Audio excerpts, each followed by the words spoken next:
keep hearing these are all the things that aren't going to happen for you, but there's so much more that can happen if you're just open to the possibility. And that, to me, is the greatest gift that Kyle's given to all of us by just simply saying, I want other people to experience this too. Welcome to Normalize the Conversation by Inspiring My Generation. I'm your host, Francesca Regeter. Today, I'm joined by brothers Kyle and Brent Pease, co-founders of the Kyle Pease Foundation, an organization dedicated to improving the lives of people with disabilities through sports and beyond. Together, they've helped hundreds of athletes experience inclusion, belonging, and possibility through endurance racing. In today's episode, we talk about disability, adaptive sports, sibling relationships, caregiving, resilience, and what true inclusion actually looks like. We also explore the power of curiosity, community, and shifting the conversation from limitations to possibility. Kyle, Brent, thank you so much for joining me today. I am very excited for our conversation, but before we begin, I want to check in. How are you really? We're having ourselves a day over here, to be honest. So are you? We are. What's going on? Well, I will just say that when we started this journey, we raised $7,000, and we raced just by ourselves before we could even find a family to support with those dollars. And today, it's a $3 million a year organization that supports more than 170 families a year. So it's just, that doesn't come without its challenges, right? And so today's just been one of those days, and running a business and being brothers and being athletes, that's just, it's not the easy day. It's the days that people don't see. They see the success or they see the finish line and they think, gosh, everything must be so wonderful, without saying, I wonder what their journey looked like. Yes. Okay. That's a big thing with the behind the scenes of building an organization, especially a foundation, right? That runs on donations. Mm-hmm. People don't see the work that goes in behind the scenes. They just get to see those big moments. They don't realize how exhausting it is, making sure that you can always stay true to the work, but also are bringing in enough money and being able to delegate like where the money's going and how it's going to be used, because there's operation cost. And then there's the actual getting to do the work in the community. And I could go on and on because I was just venting about this to my dad like 10 minutes ago. Yeah. Well, we can hang with you all afternoon, and we can just do a vent session if you want as well. But I love it. You get it. I totally get it. I mean, everything you say resonates. Yeah. Okay. So tell us about your foundation and the work that you do. So the Kyle Pease Foundation was established in 2011 with the mission to improve the lives of people with disabilities through sports and beyond. And that beyond peace, we'll touch on in a minute, but basically we help individuals do anywhere from a fun run all the way to an Ironman. That's incredible. Wait, so what inspired you to start this? Because I don't see a lot of conversations about individuals with disability and being athletes. Well, I mean, it was really the way we feel and the way we describe it is that, you know, we kind of chase this feeling of inclusion our entire lives. I mean, our family was great at it. Our parents were great at it. And Kyle, though, struggled with it because, as we describe it, when he was playing sports in the 80s and 90s, you always attached the disability to what you did. So you called it wheelchair baseball or wheelchair basketball. And you basically said to everybody coming by, like, this is just for the kids in wheelchairs, right? And we do a much better job of this today with, you know, person first language and with how we communicate to each other. But there's also still this world that exists of like the Paralympics versus the Olympics, right? And that doesn't diminish those athletes. It's just these competitions were set up for Paralympians. These are set up for Olympians, right? Endurance sports doesn't do that. Endurance sports says this is an Ironman, this is a marathon. You all have to do the same thing. And that really captivated Kyle. And, you know, so this first race we did, where we did it together, And when I say it together, I mean Kyle did too. He was a part of it. It wasn't just like you look at the pictures and go, wow, that's so cool. Brent carried his brother. It was like, no, no, Kyle carried his brother. We just did this whole thing together. And so when we finished that first race, it was really almost instantly, I mean, literally 15 years ago to the day, that Kyle said, I think other people need to do this with us. Yeah, 15 years ago this weekend. Yeah. That's incredible. What made you decide to do a race for the first time? Really, it was watching Brett do his first race. He did it for the Ironman in Louisville, Kentucky, and I was amazed by the process that what he and all the other competitors went through that day. And I'm always dreamt of being an athlete. I love sports, and so to combine my two loves with this guy right here, we can make it happen. That's amazing. So I mean, like Brent was saying, right? There's always that differentiation. What was it like for the first time to be in a sport that wasn't differentiating, wasn't separating? It was pretty cool. I've always wanted to follow what everybody else does in life, so I don't want any shortcuts for me. And so it was really cool, and it was a really neat process to feel included rather than being excluded. Yeah. I love that you guys did it together too. And I mean, I have a younger brother, so I have a sibling, and it's so hard to get us to do anything together. We're always like, especially a sport, we are, we do not work well together. Teammates love him, one of my favorite people in the whole world. But what is that like as brothers to have that support and doing it together? What I was thinking about when you were sharing that about your family is that, like, I've got a 10-year-old and an 8-year-old, and they're not always the best at sharing, right? And as parents, your instinct is like, no, you're supposed to share. But it's like, as an adult, do you really share that well? Do you want everybody to just take your car, this car that you were like, or whatever it is, like you bought this fancy thing for yourself, and then everybody's like, oh, that's so cool, let me use it. And you're like, no, this is mine, right? And I think, as we grow into adulthood, it's like you carve out your own corner. And so if I had gone one path and Kyle another, we probably wouldn't work well together. But as kids, especially Kyle, there was not a choice in working together. Who's going to take me to the bathroom? Who's going to open the doors for me? Who's going to put me into the car? When we were kids, we used to have to lift Kyle in and out of a car, not a fancy wheelchair van like we use today. And so for me, at least, not speaking for Kyle, I think we didn't have a choice but to learn how to share things together as little kids. Like we have to share, toys. We have to share life. Like learning how to take your brother to the bathroom when you're 10 and 8 years old, and doing it. That's a hard lesson perhaps to learn, but one that has served us well as adults of, especially Kyle now seeing me run the business. I'm actually his employee. He's the board member. I'm the executive director. For Kyle to understand, like, those are some pretty big burdens for you. How can I help you? How can I take some of this off your shoulders, brother? Right. And just that experience was born as kids that we didn't often have a choice in those matters. Yeah. So I guess for other people who are listening that maybe have a sibling with a disability or a child, right? How can the family learn how to be supportive while also taking care of each other and making sure everyone's kind of feelings and mental health and self-care are all at the forefront, that every single person matters equally? Yeah, I think you really touched on it that,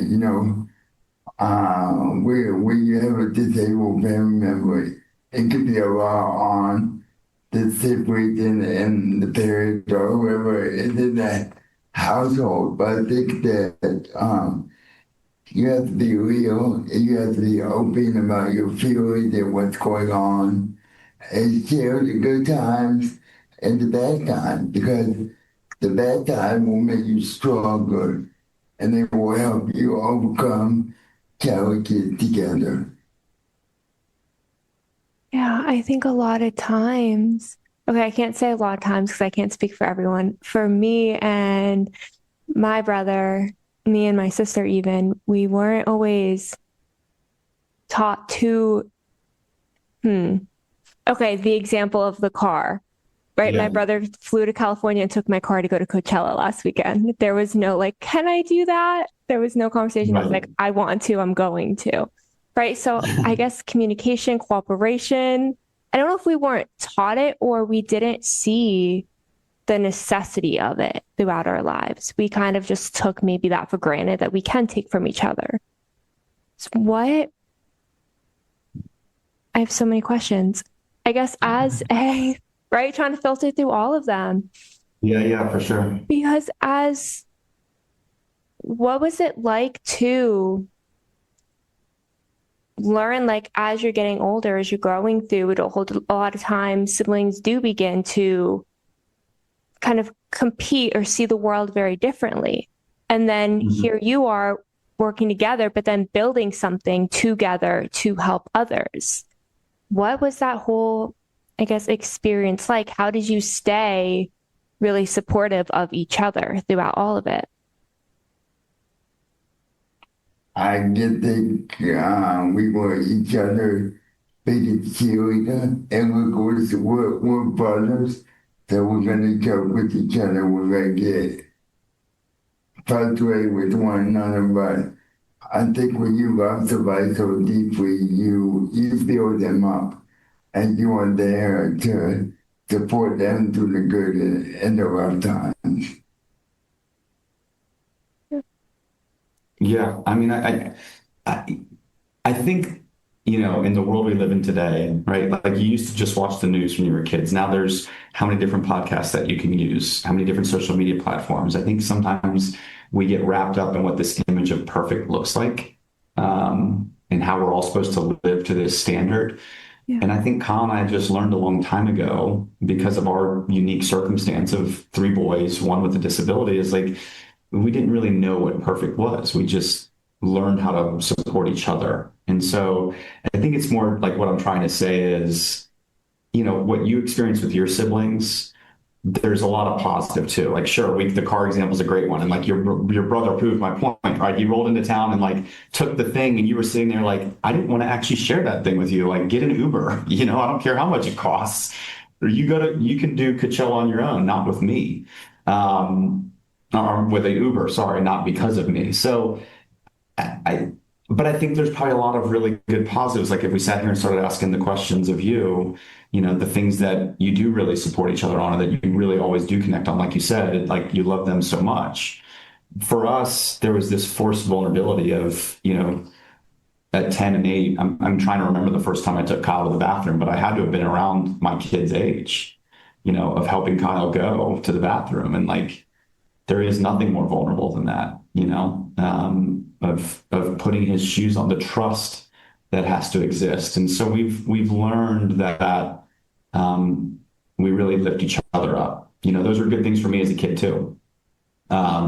Looking back on them, they were hard, but it's also what those hard experiences, Kyle said, are what helped shape us. So I don't know. It's not like a direct answer, but hopefully that kind of lends itself maybe to a little bit more curiosity for you. But Yeah, that trust and vulnerability, that relationship was really forged at a young age and it's continued. So now you've done that first race, Ironman, and now you've come so far helping so many people. What was it like the first time that you were able, or, I want to start with how did you start the foundation? Where did that idea to help others come from?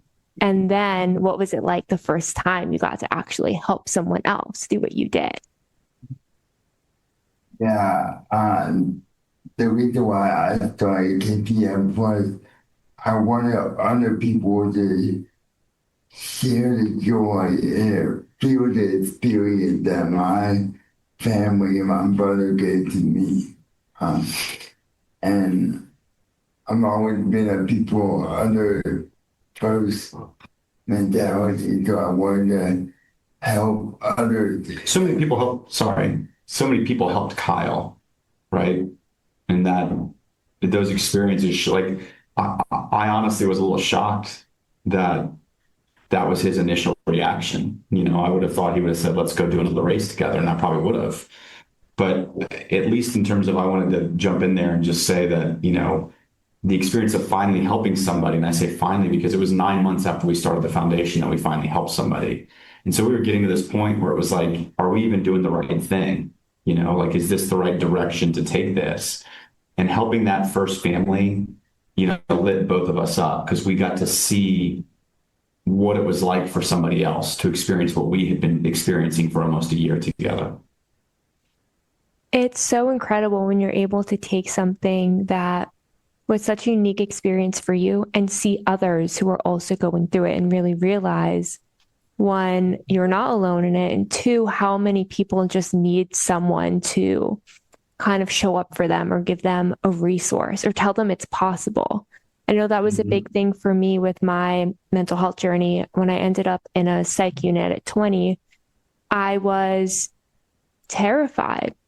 I had no idea who to talk to. I had no idea what was possible for me after I got a diagnosis of bipolar 2 disorder. And when I heard other people just talking about it and explaining that, like, you can still do all these things that a diagnosis is telling you can't do, it made such a difference for me. So I can't imagine the impact that you're making for others as well.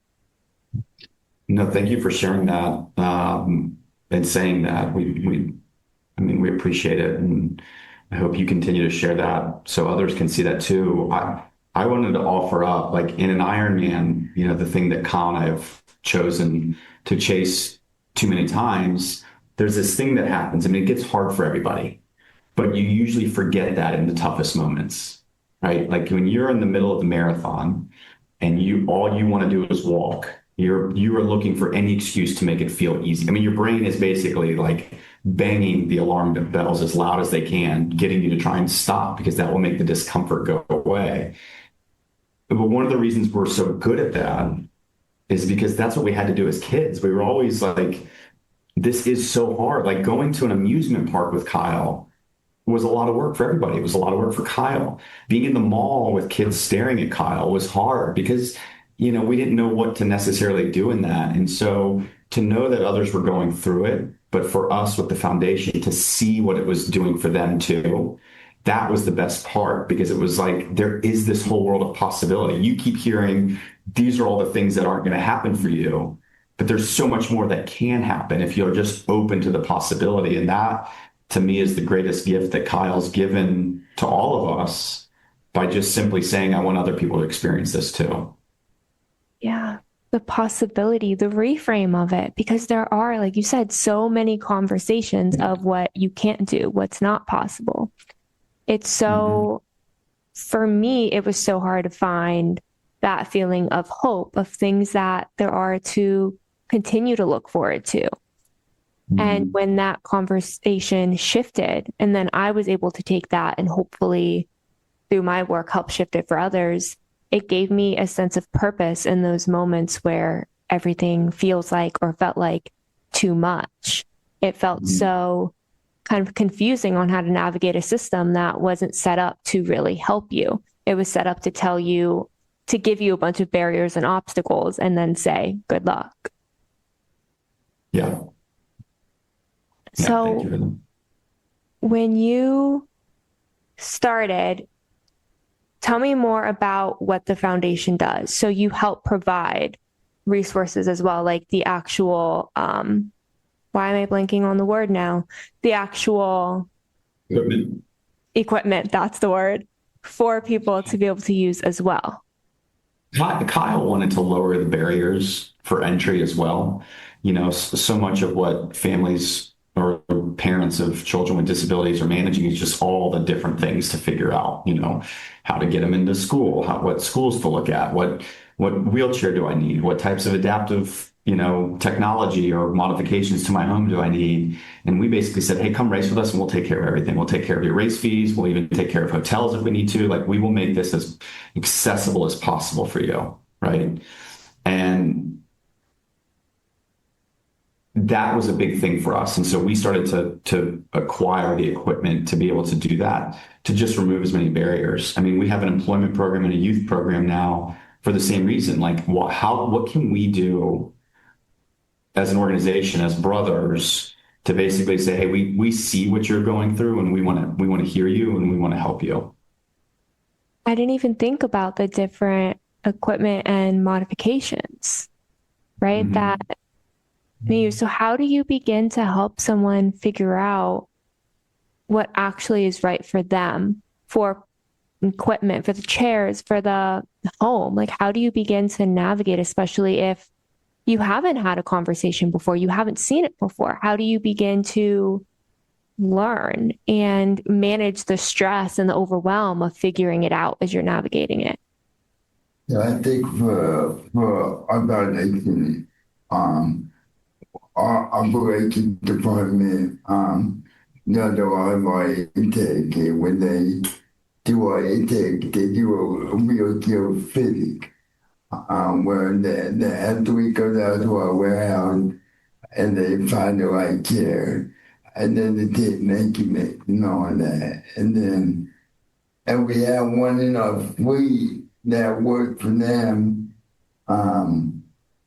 We put in that one, but if we need to order new equipment, that's when we take different measurements as well. It's so, I imagine the amount of stress families are feeling trying to navigate it and the help that you're providing. I mean, I didn't even think again about measuring. There's all these little pieces that probably feel like really big pieces, right? And people aren't always, I haven't had a conversation like this before. I know so many people haven't had conversations like this before. So then when you are, I guess, what was it like as you were learning growing up? What is helpful? What isn't helpful? What to do? What was that kind of like in the beginning? I mean, I think the biggest thing was what Kyle was describing was like, here are the steps we take to ensure that we have the right equipment for you. The measurements, the ordering of chairs, the finding the right equipment. But all that really was us saying, hey, what would be best for you? Like, being curious. And I think those were the experiences as kids. Like, can we take Kyle down a river, right? Like, can we hike with Kyle? What possibilities exist for that? Can we find sports for Kyle? And all that was just listening to Kyle and being curious about what it was that he was telling us. Like, Kyle was very clearly a sports fan from as early as he can possibly remember. Like, the kid literally didn't watch cartoons. Like, cartoons were still a thing when we were kids, if we're aging ourselves here or not. Kyle didn't really watch cartoons. He would have rather watched Sports Center or whatever Atlanta sports game was on. And so that curiosity that my parents showed and helped Kyle explore is exactly what we do here at the Kyle Pease Foundation, which is, you told us you were interested in racing. Let's figure out how to make this so that you don't do one race and never come back again, that you're willing to do as many races as possible. That's incredible. So it sounds like you support you support the athletes beyond just the race day. It's a continued. We try to, for sure. Yeah. I mean, Kyle always talks about it like a family. The KPF is a family. And that's very much what it still is, even as big as it's gotten, in that they want to be curious about each other and they want to listen to each other and support. And it shows up on race day for sure.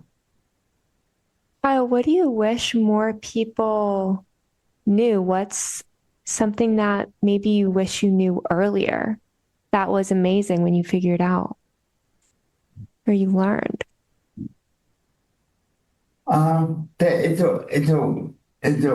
It's not always a one size fits all, right? What works for me may not work for one of my other friends that had disabilities.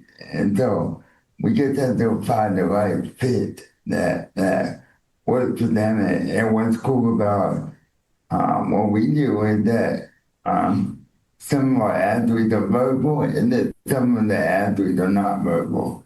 So if they're not verbal, then we ask a lot of yes or no questions to figure out what they like. So I think that's the one thing that I haven't learned a whole lot is how to how to be curious and ask questions. And if we need to go to the other family members, then that's okay as well.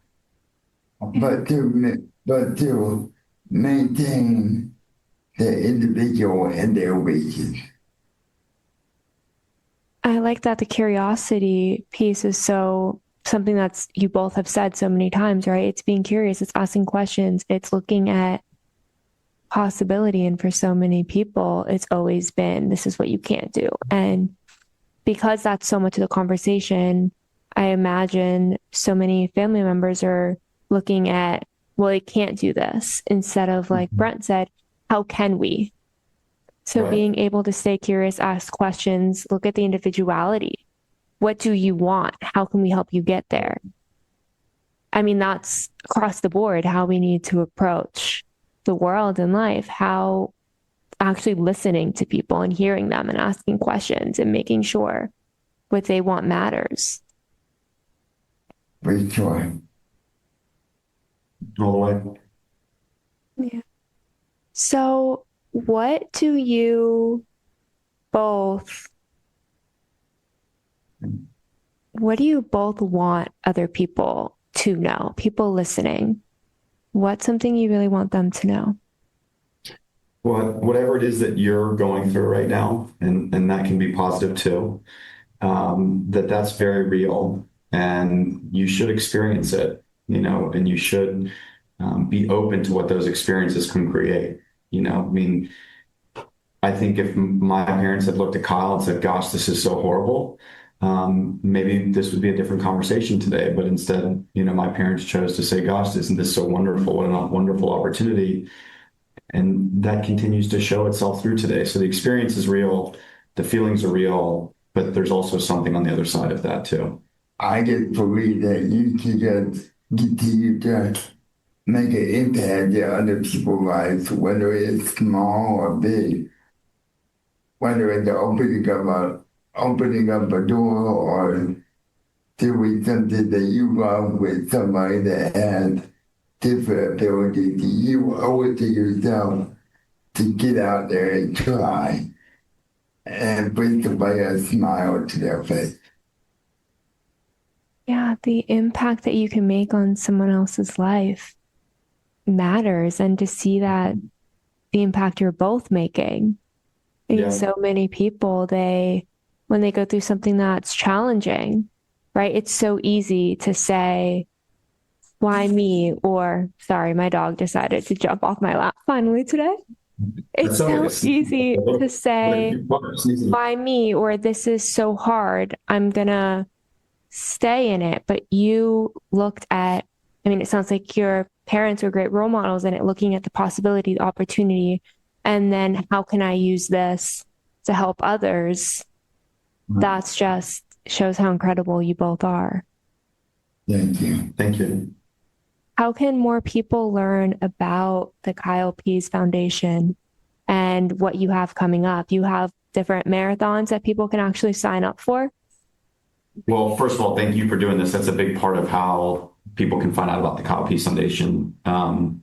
So thank you for having us today and allowing us to share some of this. But the easiest place is to just go to the website, kylepeasefoundation.org, and you can connect to all the different ways, the social media, the newsletter, see all the different events that we have going on, marathons, and all the different ways that you can help make a difference in the life of somebody living with a disability. Awesome. And then to wrap up, do you have a favorite marathon or Ironman like moment that the two of you have shared? Yeah, I think I can speak for both of us. We have done the Ironman World Championships in Kona, Hawaii. We did it in 2018, and then we returned in 2024. And they did something very magical and special about the island and the share with Brett. Many more sweet and even more possible to see your full potential. Wait, in Hawaii? That sounds so fun. Yeah, it's a really special race. So like a lot, if you, were to look up images, a lot of those images are us crossing the finish line in Hawaii. And it's a really special race. It's a very exclusive racing opportunity, typically reserved for the best of the best. And I would argue very hard that Kyle belongs in that conversation with the best of the best. You both are so amazing. Thank you for who you are and your desire to make an impact, and then actually going out and making sure that other people have these experiences that you have, right? Because so many people don't know it's possible. And I appreciate so much that people like you exist and make sure others can have that same joy, because it's so important that we find joy, that we continuously look for it and know that it's possible for us. Thank you so much for listening to Normalize the Conversation. Don't forget to subscribe, rate, and review. This podcast is an initiative of Inspiring My Generation, focusing on normalizing the conversation, bringing education and awareness to the forefront, and amplifying global voices to spark change and hope. Inspiring My Generation is a 501c3 nonprofit organization on a mission towards suicide prevention through awareness, conversation, education, and support. Connect with us on Instagram at Inspiring My Generation and visit our website, inspiringmygeneration.org, to learn more about our work and how you can make a difference.